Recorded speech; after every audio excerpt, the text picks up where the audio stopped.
안녕하세요. 오늘은 상권 분석과 입지 선정에 대한 기본적인 사항을 말씀을 드리겠습니다.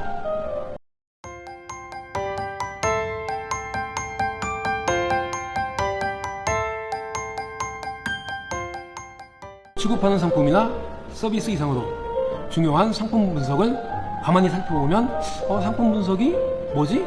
라고 굉장히 어려워하는 분들도 있고, 또 뭔가 모르게 어려워 보이지만은 우리네 인생과 상권 분석과는 별 다른 게 없는 것 같습니다.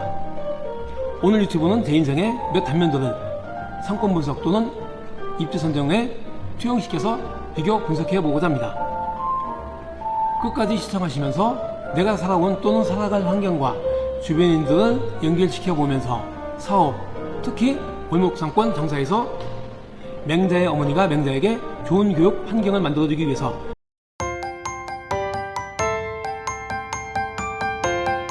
세 번 이사한 일화가 있는 명모 삼천지교를 곱씹으며 왜 이것이 필요했는지 아실 수 있을 것 같습니다.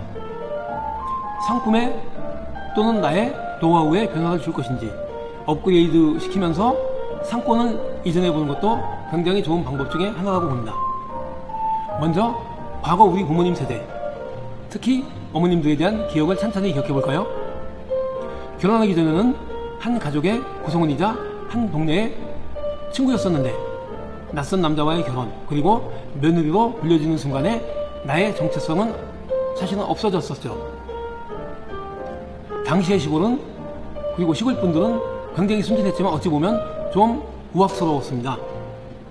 개인의 자질이나 능력이 아닌 보여주는 것은 순종하는 며느리일 뿐, 누가 무엇을 나에게 기대했겠습니까? 내가 순종하지 않는 순간에 참 별난 인간으로 낙인 찍힐 수도 있었죠. 인생 자체가 아주 험난해질 수 있었던 시대였죠.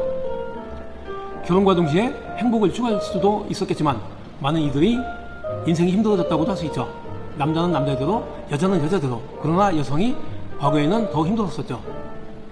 책임이 막중해지는 무거운 지게를 평생 짊어진다는 생각을 할 수도 있겠지만, 그래도 한 가정을 이루면서 굉장한 노력과 열정을 바탕으로 쏟아 부어야지만이 성장할 수 있는 것이 내 가족이었고, 그리고 내가 장사하고자 하는 점포 또한 이러한 열정과 노력을 바탕으로 성장할 수가 있겠죠. 그런데 그 당시에는 자기의 진가를 보여주는 것이 아니라 일해주고 받는 누구나 비슷한 보편적인 인생이 여자의 인생이었습니다. 제가 초등학교 당시에 이사왔던 경기도 광주 2, 3년 후에 성남시로 분리되었지만, 이곳으로 저희 가족들이 이사오고 나서 저희 어머니는 마음이 굉장히 편해졌다고 합니다. 왜 마음이 편해지셨을까요? 낯선 이곳에서 밥하고 애 키우고 획일적이고 반복적인 며느리가 아닌 지역 주민으로, 옆집 사람으로, 친구이자 이러한 것들이 인격체로 보여졌다는 것이죠.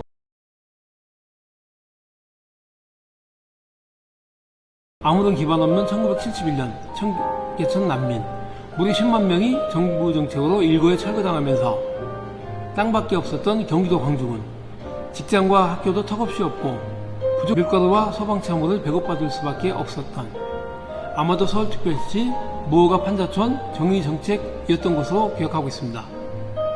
당시의 시대적 상황임을 이해할 수밖에 없었지만, 그리고 고역주택이었지만 광주 대단지, 현재의 성남시는 당시의 경기도 광주군 중부면 성남 출정소였습니다. 팔남매를 기여하는 극히 어려운 상황임에도 불구하고 산업전선에서의 경제활동 힘드셨겠죠. 그러나 농사 직바라지가 아닌 당신 스스로 내가 돈을 벌면서 내가 저축을 하고 인생 설계도 내가 해보면서 인생이 나를 중심으로 주체적으로 변화되어 있다는 것을 볼 수 있습니다.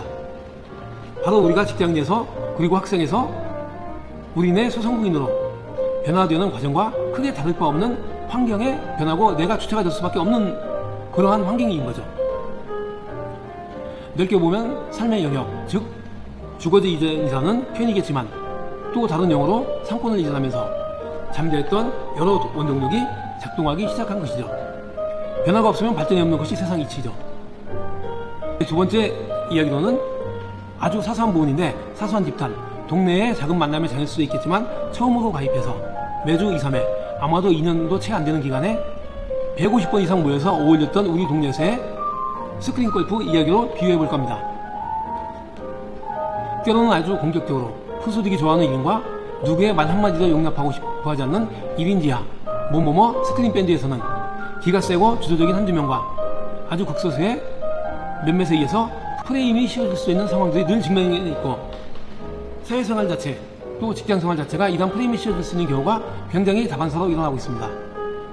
저 또한 갑작스럽게 발생한 유사 상황에 처하면서 정들었던 많은 이들을 들어한 채 아쉬움은 들어하고 그 모임을 벗어난 적이 바로 최근에 있었죠. 단 2, 3%, 5% 무리들에 동조하지 않거나 프레임이 씌워진 이들을 안타까워해야 하는 상황이 나타나는 순간에 현명한 판단과 지혜로운 처신이 굉장히 필요할 때입니다. 왜냐하면 어떤 조직에서는 적극적으로 의견을 개진하는 사람보다는 묵묵히 공만 치고 깔깔깔깔 웃는 표현이 필요한 것이고, 반면에 어떤 조직은 적극적으로 나서길 바라고 분위기를 함께 리드하면서 정도 주고 인성 좋은 사람들을 반기는 곳에서는 이러한 분들이 또 회장까지도 할 수 있는 기회가 있겠죠. 상권도 마찬가지입니다. 같은 브랜드이고 같은 상품을 가지고 개점한 골목 상권에서 처참하게 실패할 수도 있겠지만은 나도 변한 게 없고 상품도 약간의 업그레이드만 됐을 거인데 또 다른 상권으로 이전했을 때 굉장히 대박을 칠 때가 있습니다. 정말 두 그룹의 성향도 다르듯이 상권도 굉장히 다릅니다. 우리 시청자님들은 어느 그룹의 어느 역할에 맞을까요? 그렇다면 우리 점포의 목표 고객과 상품은 어떻게 조성해야 할까요?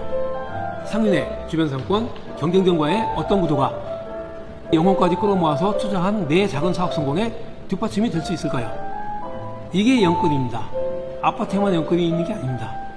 나는 예전 그대로의 나이고 변한 것이 일도 없는데 환경과 그 환경을 구성하는 구성원들만 바뀐 것인데, 아니 내가 바꾼 것이죠. 처음부터 탁월한 선택이었다면 좋겠지만 선택이 매우 어렵기 때문에, 그리고 선택 또한 나의 능력이고 나의 몫이기 때문에 정말 안 될 경우에는 소신을 감내하고 손실을 감내하고 다 바꿔야 됩니다. 가장 먼저 바꿔야 될 것이 상권을 이전하는 것이 되겠죠. 외식이나 도소매 그리고 서비스 업종으로 보면 바로 나에게 맞는 상권으로 내 점포와 상권이 이전된 것이죠. 물론 상품력에서의 경쟁력과 서비스력이 그래도 평균치 이상은 되어야 되지 않겠습니까? 상품력과 서비스력이 바로 나 자신의 역량 아니겠습니까? 모임에서나 장사에 상권 입주 선정 시에 떠오르는 단어가 하나 있다면 적재적소라는 말입니다. 인사에서만 적재적소가 있는 것이 아니고 인사가 만사죠. 그러나 상권도 만사입니다. 상권 하나 잘못 잡으면 아무리 상품력이 좋고 내가 열심히 노력해도 굉장히 힘든 부분이 많고 남보다 몇 배 이상의 노력을 해야 되지만은 상권을 잘 잡으면은 정말 보통 정도만 일을 해도 성공할 수 있는 기회가 있습니다. 바로 우리 가게를 구성하는 주요 요소를 한번 보면은 첫 번째 외식에서는 메뉴의 맛과 비주얼, 그리고 도소매에서는 상품과 패키지가 되겠죠. 두 번째, 대표의 성향과 인상, 말투와 자세, 태도 이런 부분도 굉장히 중요한 거고, 세 번째는 주변 환경의 위생과 식재료에 대한 부분이 되겠죠. 네 번째는 인테리어라든가 간판 등 시설에 대한 물리적 환경인 부분이고, 이 네 가지 충족 요건 외에 가격은 저 뒤에다 놓으시면 되겠습니다. 이러한 네 가지 충족 수준에 따라서 우리의 가성비와 고객의 가심비가 결정되어진다고 봅니다. 상권은 절이 싫으면 중이 떠나야 하는 속담을 정말 귀담아 들을 필요가 있습니다. 단지 점포 자리만이 아닌 상권을 구성하는 다른 많은 점포들, 그리고 아파트나 빌라, 사무실 업종과 그들의 라이프 스타일조차도 분석할 필요가 있습니다. 이러한 구성 요소를 고객들에게 보여주고 내점 고객을 유인하기 위한 강점을 찾아내고 만들어내서 효과적이고 효율적으로 노출시키는 것이 홍보 전략이라고 할 수 있습니다. 세 번째는 프랜차이즈 브랜드의 인지도가 무엇이냐. 대표의 인지도가 중요합니까? 아니면은 정말 맛있는 음식, 뛰어난 상품, 서비스, 프랜차이즈 시스템, 이러한 브랜드에 대한 인지도가 중요하겠습니까? 저는 후자라고 봅니다. 우리가 잘 아는 많은 브랜드들, 눈에 띄게 보이는 것들이 커피와 그리고 음식점이죠. 프랜차이즈 브랜드는 잘 거르는 것이 쉽지는 않지만 같은 프랜차이즈 브랜드임에도 불구하고 장사가 잘 되는 상권이 있는 반면에 정말 손님이 오지 않는 상권도 있죠. 내가 하고자 하는 브랜드를 선호하는 곳을 찾아내는 게 좋은 브랜드를 선택하는 것만큼이나 중요하다고 이야기하고 싶습니다. 그것을 찾아주고 가맹점이 내 것이냐 자문해 주는 것이 바로 프랜차이즈 본부의 역할이고 개발팀의 역할임에도 불구하고 과연 프랜차이즈 본부나 개발팀에서 발벗고 좋은 입지를 찾아주는 분들이 얼마나 될까요? 90%? 50%? 30%? 물론 그 이상이 되는 프랜차이즈 본부도 많고 인성이 좋은 개발팀 직원들도 많겠지만요. 개점 이후 영업이 활성화될 수 있는 곳을 꼼꼼히 아주 정교하게 검증해 줄 수 있는 개발팀 직원을 만나는 것은 엄청난 행운이죠. 물론 판단과 결정 그리고 책임은 나의 몫이 될 수밖에 없지만요.